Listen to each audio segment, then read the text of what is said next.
Hi friends, எல்லாருக்கும் வணக்கம். இந்த வீடியோவில் விசேஷ நாட்களுக்கு முன்னாடி எப்படி என்னோட க்ளீனிங் வந்து இருக்கும் அப்படிங்கிறது தான் ஷேர் பண்ணியிருக்கிறேன். விநாயகர் சதுர்த்தி வருது. ஸோ அதனாலேயே வந்து 2 டேஸ் பிஃபோரே வந்து ஒர்க் வந்து ஸ்டார்ட் பண்ணிட்டேன். ஷார்ட்ஸில் கூட சொல்லியிருப்பேன். ரெகுலராக வந்து க்ளீனிங் இருந்தாலும் டீப் க்ளீனிங் கண்டிப்பாக வந்து தேவை அப்படின்னு சொல்லி அந்த மாதிரி விசேஷ நாட்களை வந்து சூஸ் பண்ணிடலாம். மந்த்லி ஒன்ஸ் டீப் க்ளீனிங் இருந்தாலும் விசேஷ நாட்களில் இந்த மாதிரி பண்ணுறப்ப இன்னும் கொஞ்சம் வந்து ஸ்பெஷலாக இருக்கும். ஸோ அது மாதிரி என்னோட விநாயகர் சதுர்த்திக்கான க்ளீனிங் ஒர்க்கை வந்து ஸ்டார்ட் பண்ணிட்டேன். வீடியோக்குள்ளே போகிறதுக்கு முன்னாடி இந்த வீடியோ பார்த்துட்டு இருக்கவங்களுக்கும் என்ன இது வரைக்கும் சப்போர்ட் பண்ணவங்களுக்கும் ரொம்ப ரொம்ப நன்றி. வீடியோ பிடிச்சிருந்தா கண்டிப்பாக மறக்காமல் லைக் கொடுத்துருங்க. அதோட உங்கள் ஃப்ரெண்ட்ஸ் அண்ட் ஃபேமிலிக்கும் ஷேர் பண்ணிடுங்க. மறக்காமல் நம்ம சேனலையும் சப்ஸ்கிரைப் பண்ணிடுங்க. பூஜா பாத்திரம் வாஷ் பண்ணுறதுக்கு பெருசாக வேறு எந்த ட்ரிக்குமே வந்து யூஸ் பண்ணுறது கிடையாது. பாத்திரம் விளக்குற பவுட்ரு இருக்கும். நான் வீனஸ்ன்னு ஒரு பிராண்ட் வந்து வாங்கியிருக்கிறேன். ஸோ அதோட எலுமிச்சம்பழம் வந்து நல்லா பிழிஞ்சு வச்சுருக்கிறேன். அதோட விம் லிக்யூடை கலந்து கொஞ்சமாக தண்ணி சேர்த்து பேஸ்ட் மாதிரி ஆக்கி அதை வந்து இப்படி கையாலேயே வந்து தேய்ச்சி எடுத்துட்டாலே சூப்பராக வந்து க்ளீன் ஆயிரும்.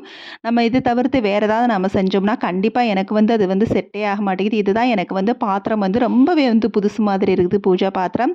ஸோ எப்போவுமே என்னோடய க்ளீனிங் வந்து இந்த மாதிரி தான் இருக்கும். நான் வந்து ஃபஸ்ட்டெல்லாம் வந்து கொஞ்சம் ஸ்பாஞ்ச் வச்சு ட்ரை பண்ணேன். அதை விட நான் வந்து கையை வச்சே தேய்ச்சி எடுக்கிறப்ப அது இன்னும் கொஞ்சம் எனக்கு வந்து எஃபெக்டிவாக இருக்குது. அதனால தான் இந்த மெத்தடை வந்து ட்ரை பண்ணேன். ஃபஸ்ட்டு அதுக்கு முன்னாடி எலுமிச்சம்பழ தோலை வச்சே கூட நான் வந்து இதை ஃபுல்லாக வந்து ஸ்க்ரப் பண்ணிவிட்டு அந்த ஆயில் இருக்கிற இடத்துல ஸ்க்ரப் பண்ணிவிட்டு அதுக்கப்புறமா இந்த பேஸ்ட்டை வச்சு விளக்கிட்டோம்னா சூப்பராக வந்து க்ளீன் ஆயிரும். இதே இது வெள்ளி விளக்கை வந்து நான் வெறும் பாத்திர பவுடர் மட்டும்தான் வச்சு வந்து தேய்ச்சி எடுப்பேன். அதுவே சூப்பராக வந்து க்ளீன் ஆயிரும். ஸோ வெள்ளி விளக்குக்கு வந்து வெறும் பாத்திர பவுடர் மட்டும் விட்டு விளக்கலாம். அப்படி இல்லைனா கோல்கேட் பவுட்ரு இருக்கும்ல, டூத் பவுடரை வந்து நம்ம வந்து அந்த இதை வச்சு துணியை வச்சு நல்லா வந்து தேய்ச்சி எடுத்தாலும் க்ளீன் ஆயிரும், தண்ணி எதுவுமே சேர்க்காம. ஸோ பூஜை பாத்திரத்தெலாம் வந்து விலக்கி வச்சாச்சு. அதுக்கப்புறம் இது வந்து நாள் நான் வந்து ஊற வச்சேன். ஸோ அன்னைக்கு வந்து க்ளீனிங்கில் வந்து இதை என்னால் பண்ண முடியலை. அதனால வந்து இந்த ஆயில் பாட்டிலை நைட்டே வந்து வார்ம் வாட்டரில் அகைன் வந்து நான் வந்து ஊற வச்சு விம் லிக்விடெல்லாம் வந்து போட்டு வச்சு லெமன்லாம் பிழிஞ்சு வச்சுருந்தேன். ஸோ அதையும் இப்போ வந்து நான் வந்து க்ளீன் பண்ணி எடுத்துறேன்.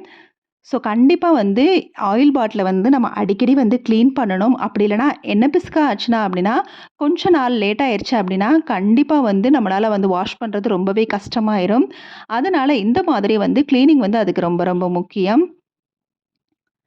அடுத்ததாக ஃபுல்லாக வந்து நான் வந்து டைல்ஸ் எல்லாம் வந்து மேலே வரைக்கும் க்ளீன் பண்ணி ரொம்ப நாள் ஆச்சு. ஸோ ஹெல்த் இஷ்யூனால் என்னால் வந்து மேலே ஏறி வந்து துடைக்க முடியலை. அதனால் இப்போ வந்து அதை வந்து க்ளீன் பண்ணிடலாம் அப்படின்னு சொல்லி இது பாத்ரூமுக்கும் இந்த கிச்சனுக்கும் வந்து இந்த மாதிரி ப்ரஷ் தான் நான் யூஸ் பண்ணுறேன். இது ரொம்பவே யூஸ்ஃபுல்லாக இருக்கும்.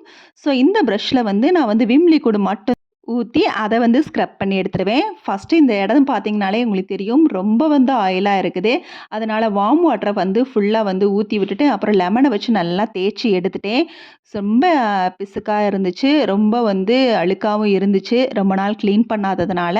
அதனால் ஃபுல்லாக வந்து லெமனை வச்சு ஃபுல்லாக அப்ளை பண்ணி விட்டுட்டு அதுக்கப்புறமா தான் நான் வந்து விம் லிக்யூடை அந்த ப்ரஷ்ஷில் வச்சுட்டு அதையும் வச்சு ஃபுல்லாக வந்து தேய்ச்சி எடுத்துட்டேன். சூப்பராக வந்து எனக்கு வந்து இந்த வேலை முடிஞ்சதுக்கப்புறம் ரொம்பவே க்ளீன் ஆயிருச்சு. ரொம்ப நாள் ஆச்சு விட்டுட்டோம்னாலே நம்மளுக்கு எண்ணெய் பிசுக்கு அதிகமாயிரும். அதனால் ஒரு 6 மந்த்ஸாக தொடாமல் இருந்ததை இன்றைக்கி வந்து கம்ப்ளீட்டாக வந்து க்ளீன் பண்ணிட்டேன். அடுத்தடுத்து என்ன திங்க் பண்ணி வச்சுருக்கேன்னா, ஒவ்வொரு போர்ஷனாக இந்த மாதிரி கிச்சனில் வந்து இந்த பக்கம் ஒரு டைல்ஸ் ஏரியா இந்த பக்கம் வரைக்கும், அதுக்கப்புறம் டைல்ஸ் ஏரியா போர்ஷனை வந்து பிரித்து வச்சு அந்த மாதிரி க்ளீன் பண்ணலான்னு பிளான் பண்ணி வச்சுருக்கிறேன். ஒரே நாளில் கிச்சனில் இப்படி ஏறிது நம்மளுக்கு வந்து க்ளீன் பண்ணாலும் கஷ்டமாக தான் இருக்கும். ஸோ ஒரு டைம் வந்து இந்த மாதிரி பண்ணிக்குவோம். அடுத்து வந்து போர்ஷன் பிரிச்சுக்குவோம். இந்த டைல்ஸ் வரைக்கும் இப்போ இந்த டைல்ஸ் வரைக்கும் வந்து நெக்ஸ்ட் வீக்குன்னு சொல்லி அந்த மாதிரி போர்ஷன் பிரித்து வச்சிட்டோம்னா நம்ம கிச்சன் வந்து ரொம்ப நேரம் இருக்கிற மாதிரி இருக்காது. ஸோ க்ளீனிங் ஒர்க் வந்து கொஞ்சம் வந்து வேகமாகவும் முடியும். அதுக்கப்புறம் ஃபுல்லாக வந்து வெட் கிளாத்தை வச்சு ஃபுல்லாக வந்து தொடச்சி விட்டுட்டேன். ஸோ இதெல்லாம் பார்த்தீங்கன்னா, நான் வந்து பொதுவாக வந்து அந்த கபோர்டு கிளாஸ் எல்லாம் வந்து இதை வச்சு அதாவது காலின் வச்சு வந்து க்ளீன் பண்ணுவேன். இப்போ வந்து நான் வெட் கிளாத்தை வச்சே நல்லா தொடச்சி விட்டுட்டேன். எவ்வளோ அழுக்கு இருக்குதுன்னு பாருங்கள். ஸோ சூப்பராக வந்து க்ளீன் ஆயிடுச்சு. அதுக்கப்புறமா நம்ம கிச்சனில் யூஸ் பண்ணுற மெயினான விஷயம் வந்து அதிகமாக நம்ம வந்து கிச்சனோட துணி, அந்த கிச்சன் துணியை கண்டிப்பாக நம்ம வந்து வீக்லி ஒன்ஸ் வந்து நல்லா வந்து துவைச்சு நம்ம வெயிலில் காய வச்சிடணும். அதனால் வந்து 2, 3 கிளாத்ஸ் வந்து வச்சுக்கணும். அந்த ஒரு 2 டேஸ் 1 டேஸ் ஒன்ஸ் வந்து கிளாத்தை வந்து சேஞ்ச் பண்ணிவிட்டு ஒரு 3 கிளாத் செஞ்சதுக்கப்புறம் அதை வீக்லி ஒன்ஸ் வந்து நல்லா அலசி வெயிலில் காய வச்சு கண்டிப்பாக எடுக்கணும். அதே மாதிரி நம்ம கிச்சனா இருக்கட்டும், இல்ல பாத்ரூமா இருக்கட்டும், நம்ம டேப் எந்த இடத்துல இருந்தாலும் டேப்பையும் நம்ம வந்து அப்படியே நம்ம அந்த சோப்பு வச்சே வந்து நம்ம தேய்ச்சு எடுத்துட்டோம்னாலே சூப்பரா வந்து கிளீன் ஆயிரும். அடுத்ததா ஃப்ரிட்ஜ் தான். ஃப்ரிட்ஜுக்கு பின்னாடி எனக்கு வந்து இந்த இடத்துல வந்து தண்ணி வந்து தேங்கும். ஏன்னா, அந்த ஐஸ் எல்லாம் வந்து ஃபார்ம் ஆயிருச்சு. அந்த தண்ணிய வந்து நான் வந்து டிஃப்ராஸ்ட் பண்ணிட்டேனாலே தண்ணி எல்லாம் இங்க கலெக்ட் ஆயிரும். அதை இந்த ஃபிஷ் பம்பர் தான் அந்த ஃபிஷ் டேங்க் பம்பர் தான். அத வச்சு தான் இங்க பம்ப் பண்ணி எடுத்துட்டோம்னாலே தண்ணி வந்து அவுட்லெட் ஆயிரும். அதுக்கப்புறம் அந்த இடத்த ஸ்பான்ஜ வச்சு நல்லா கிளீன் பண்ணி எடுத்துருவேன். ஸோ ஃப்ரிட்ஜ் கிளீனிங்கும் வந்து முடிஞ்சுச்சு. ஸோ அந்த வீடியோவையும் சேர்த்து போட்டோம்னா எனக்கு ரொம்ப லென்த்தி ஆகும். அதனால ஃப்ரிட்ஜு பேக் சைடு மட்டும் அந்த தண்ணி எடுக்கிறத மட்டும் வந்து நான் காட்டியிருக்கிறேன். அதுக்கப்புறமா ரீஃபில் பண்ண வேண்டிய சின்ன சின்ன வேலைகளையும் வந்து முடிச்சுட்டு கையோட அதையும் எடுத்து வச்சுட்டேன். ஸோ கிச்சன்ங்கிறது வந்து நம்ம வந்து வச்சுக்கிற நம்மளோட சாம்ராஜ்யம் தான். ஸோ அத வந்து நம்மளுக்கு புடிச்ச மாதிரி இன்னும் கொஞ்சம் வந்து எஃபெக்டிவா பண்ணி வச்சுக்கிட்டோம் அப்படின்னாலே, அது நம்மளுக்கு ரொம்பவே வந்து இன்ட்ரெஸ்ட் ஆயிரும். அடுத்ததா மெயினான திங் வந்து ரீசென்ட்டா கூட நான் படிச்ச விஷயம் தான். நம்ம ஈயப்பாத்திரம் ரொம்ப வருஷம் வந்து யூஸ் பண்ணிட்டோம் அப்டின்னா, அந்த ஈயப்பாத்திரத்த கண்டிப்பா வந்து சேஞ்ச் பண்ணிருங்க.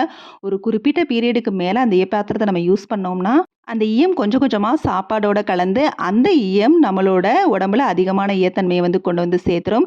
ஆல்ரெடி இது எனக்கு தெரிஞ்சது தான். இருந்தாலும் அத படிச்சோனே கொஞ்சம் கில்ட்டியா ஃபீல் ஆச்சு. இந்த குக்வேர் மட்டும் தான் அந்த ஈயப்பாத்திரத்திலே நான் ரொம்ப நாளா யூஸ் பண்ணிட்டுருக்கேன். அத மட்டும் வந்து சேஞ்ச் பண்ணணும்.